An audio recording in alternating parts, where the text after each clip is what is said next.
Advisory Board 2, longtime activists in our community. I'd like to welcome to the stage Melissa Scholars. Hello everyone, thanks Amani for asking me to speak. I used to live on 14th Street. I lived there for 15 years. I don't anymore. So I'm here representing, first of all the old people. It's good to be an old person. The alternative is very bad. When I started hanging around in the tranny bars 30 years ago, and you know what? All the girls that were there then, none of them are here with us today. Between drugs and AIDS and violence, and they're gone. And the life of being transsexual in New York City through the years. Today you are their children, you are their progeny. I'm also here representing the struggle in Greenwich Village for free space is a difficult one for everyone. And 3 years ago, a young lesbian from Newark, across the river, named Zakia Gunn, was here with her girlfriend to be out loud and proud in New York City like all of us. And at night of fun and frolic, maybe smoking a little weed, drinking a little beer, she went home, where she was confronted and stabbed to death.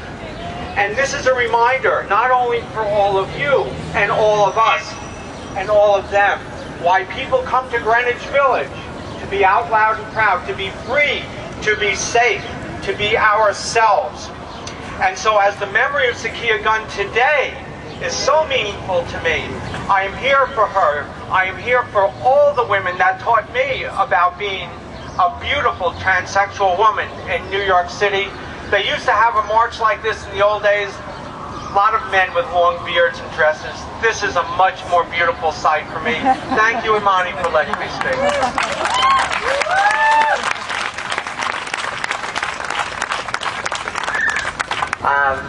Carrie Davis, I can say all kinds of things about her, but I actually just want her to speak for herself. Carrie Davis from the Gender Identity Project, please come to the stage. So I'm going to start with a story. If you've ever thought otherwise, please consider this statement. Discrimination is an act of violence. In a meeting with the New York City's Department of Homeless Services this Wednesday, DHS described a situation in which a woman coming from a domestic violence situation was placed in a woman's shelter. Later, during her first night there, she was found to have a trans history. Their response was to summarily transfer this homeless and at-risk woman to a facility with 900 men, the Wards Island Men's Shelter. Despite being homeless and despite her risk from an abusive partner, she didn't stay in the men's shelter. Who among us would? None of the service providers who've been working with her have seen her since. We don't know if she returned to her partner. We don't know if she's on the street. We don't know if she's alive. All we know is that she's gone.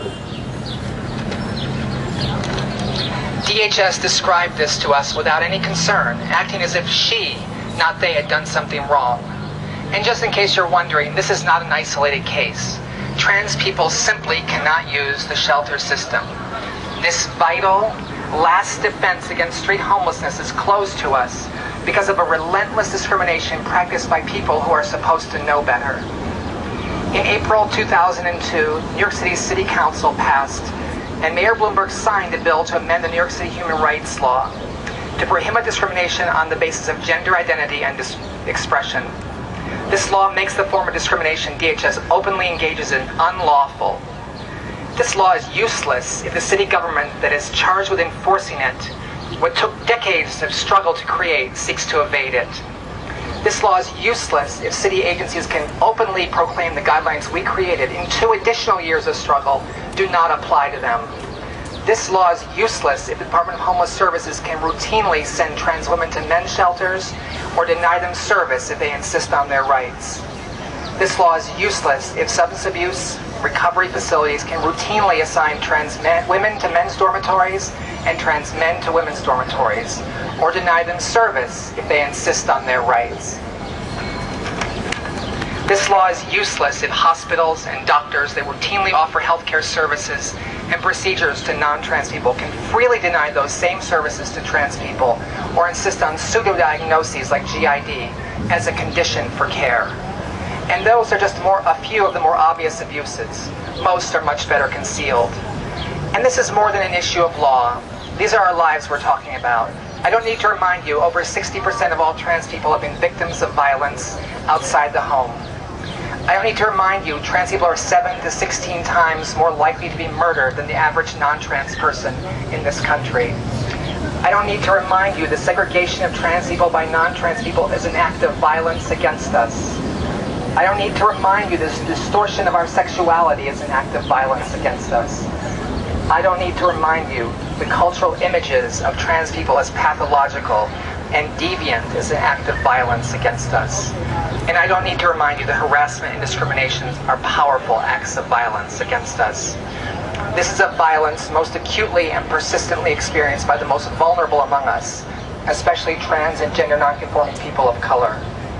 But I want to remind all of us of the critical work to be done still. We need to insist that New York City complies with its own laws, and we need to insist the City of New York enforces its own laws. There are not enough trans advocates to do this work, and the few of us that do it are woefully overextended. We need the help of willing allies like all of you. Thank you.